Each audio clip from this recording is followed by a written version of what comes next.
You can call me Mystic Mike because I predict these things. Alright guys, who's going to reign supreme in every UFC division at the end of 2025? I'm going to break that down, every division, men's and women's, in this episode. These are locks. You can take it to the bank. I'm very confident that these fighters will be holding the belt come this time next year. Let's get into it. I'd like to take this chance to apologize to absolutely nobody. Conceive, believe, achieve.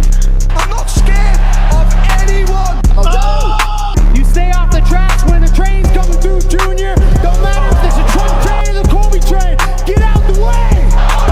Crazy.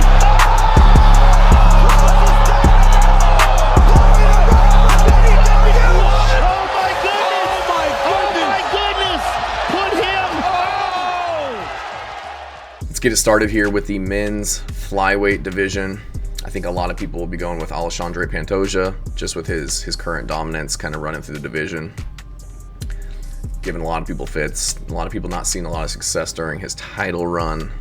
But I think that there's a sleeper in the division, somebody that's been looking pretty good as of late coming up, and that guy is Manel Kape.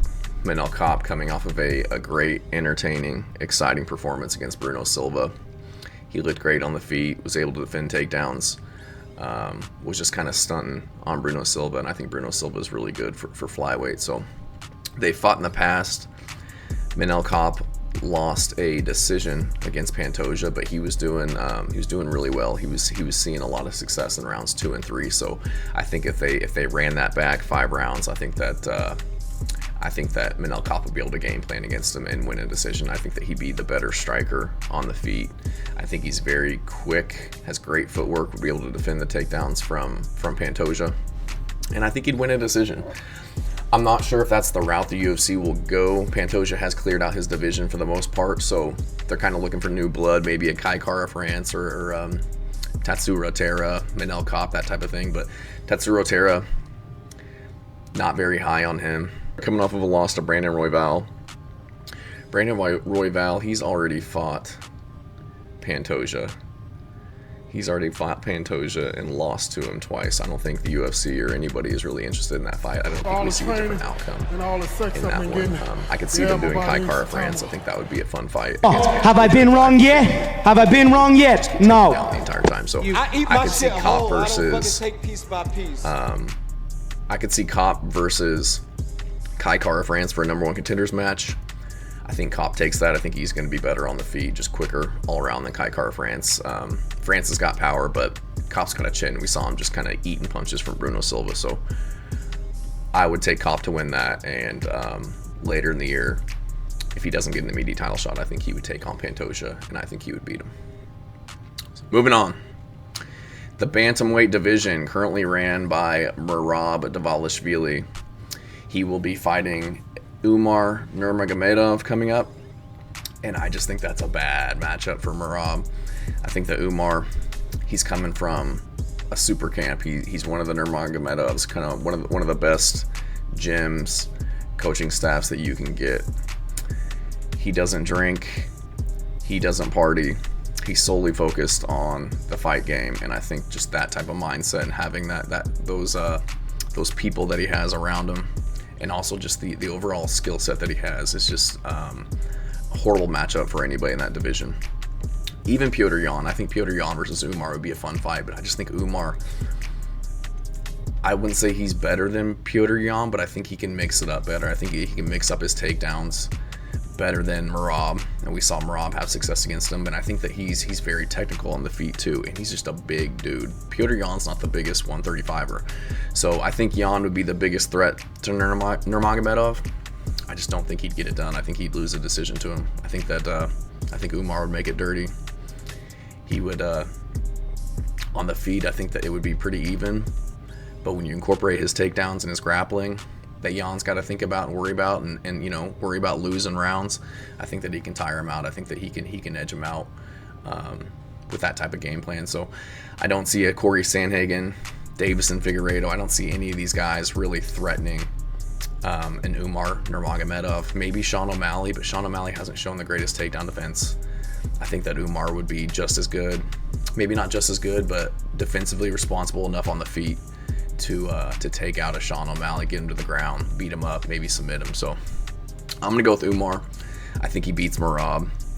I think Merab, all he's got is that takedown, doesn't have a lot of striking. So if you get somebody that can really push that pace with him and nullify his takedowns, I think that he just doesn't really have anything outside of that. So guys basically won a championship on just having a motor on and being able to push a pace and spam takedowns. He's not the most damaging guy in the world. So I think that Umar takes that one. I think that I don't know who he'd fight next, probably Petr Yan coming off that big win, but I think that he takes that one as well. I'm not sure who he would fight after that. Maybe Henry Cejudo gets a win against Corey Sandhagen, something like that, and they run that one back. But again, nobody that I see in the top 10 can really compete with the top 3 right now, or top 4, I would say, and Merab, O'Malley, Nurmagomedov, and Yan. So moving on, the featherweight division. I don't think this is a surprise to anybody, but I'm gonna go with Ilia Topuria.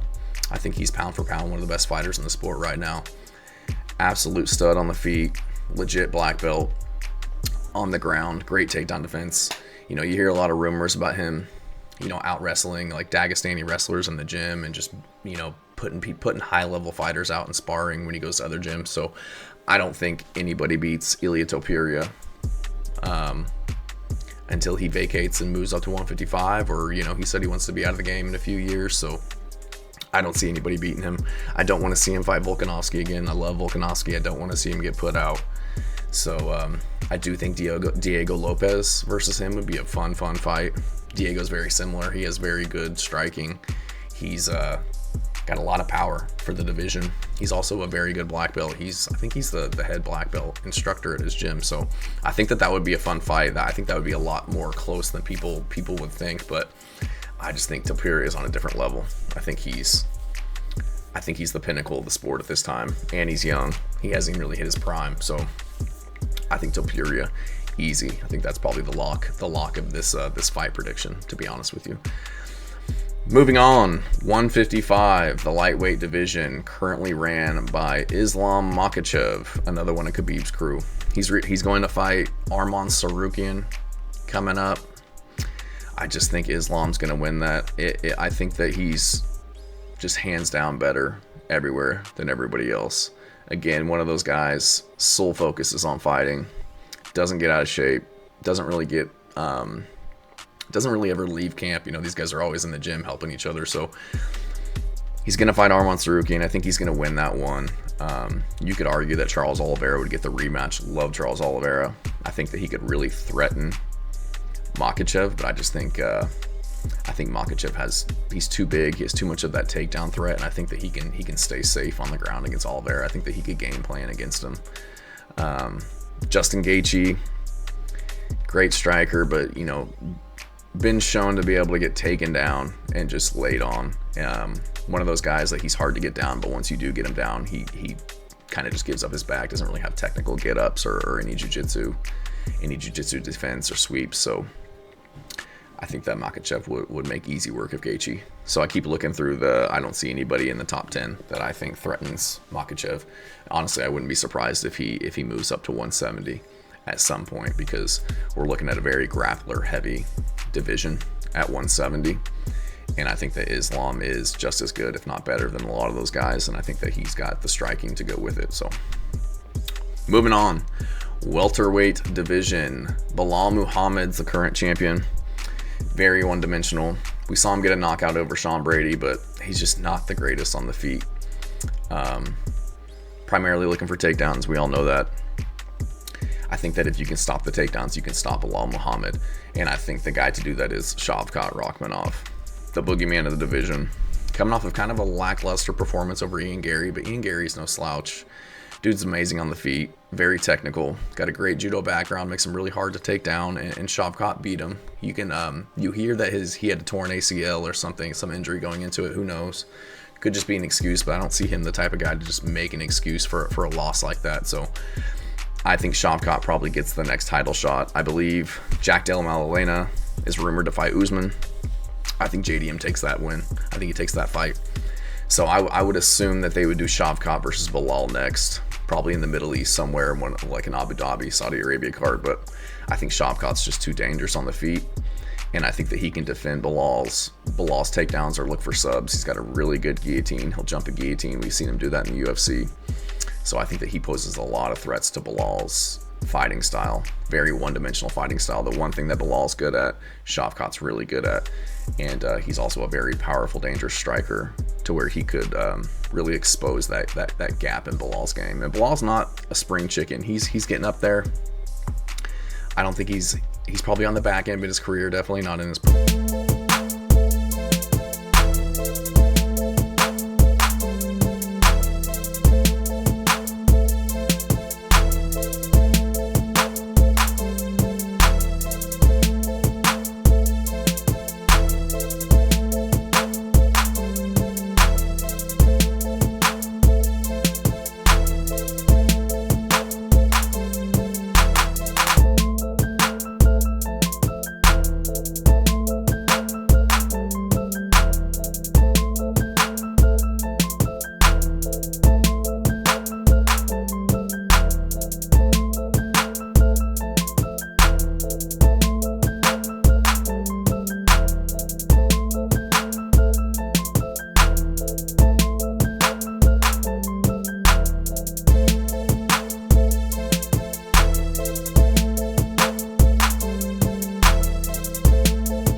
Hasn't been the most active due to, some issues, weight issues, health issues, things like that. But his last performance against Robert Whittaker was just very eye-opening. I thought Robert Whittaker, coming from he's primarily a striker, but he has a very good wrestling background, and he had nothing for Chimaev.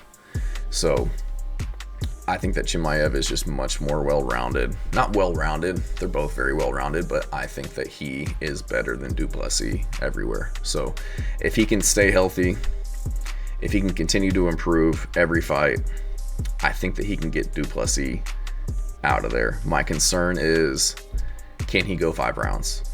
We've seen Duplessis go 5 rounds. We've seen him push the pace when he's tired, when he's breathing hard. That dude digs down deep, he gets it done. We haven't seen that out of Chimaev. We saw him go to war with Gilbert Burns, which isn't a good sign because, Gilbert Burns is on the back end of his career. But we have seen him dig deep and get that decision. So I would assume that he's making the changes in his game to be able to push a 5-round pace, but he might not even need it. He's getting a lot of finishes early in fights, just kind of blitzing guys. They don't really know what's hitting them, and before you know it, they're unconscious, choked out, knocked out. So I'm gonna go with Chimaev. I think he fights Sean Strickland. I think that the UFC would like that storyline. Those guys are kind of jawing back and forth on social media. They used to train together. I think Chimaev knows who wins that fight, and I think the UFC really wants him to be champion. He would just be a huge star overall, huge in the new Saudi Arabian, Abu Dhabi markets that they're constantly trying to get into, getting a lot of money.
think she's going to hold on to the belt. I don't think she's got much more time in the sport, but recently beat Alexa Grasso. I think Manon Fiora would have some success against her just because she's a really good striker, but I just think Valentina's too gritty. She's too experienced to let somebody like that beat her. Then you got Macy Barber and Natalia Silva. I don't think any of these people beat Valentina Shevchenko. She's just too good. She's too well-rounded. So I think that she's going to keep the belt. And last but not least, women's bantamweight. Juliana Pena coming off of a split decision win over Raquel Pennington. I don't think Raquel Pennington's that good. I think that she arguably won that fight 3-2. But doesn't matter. She lost the fight. I think that Kayla Harrison beats Juliana Pena. I think that her stand-up is lackluster. Leaves me wanting to see more, but she's such a grappling threat, and she's going to be so much bigger and stronger than Juliana Pena. I think that she can get her on the ground and keep her on the ground. And Juliana Pena is not going to offer any kind of striking threat to her, so I think she can just walk her down, walk through her punches, get that takedown, and sub her, beat her up on the ground, win a decision. So I'm going to go with Kayla Harrison to be the champ come the end of this year. So that's all I got, guys. Let me know what you think. If you disagree, you agree, let me know in the comments. Appreciate it.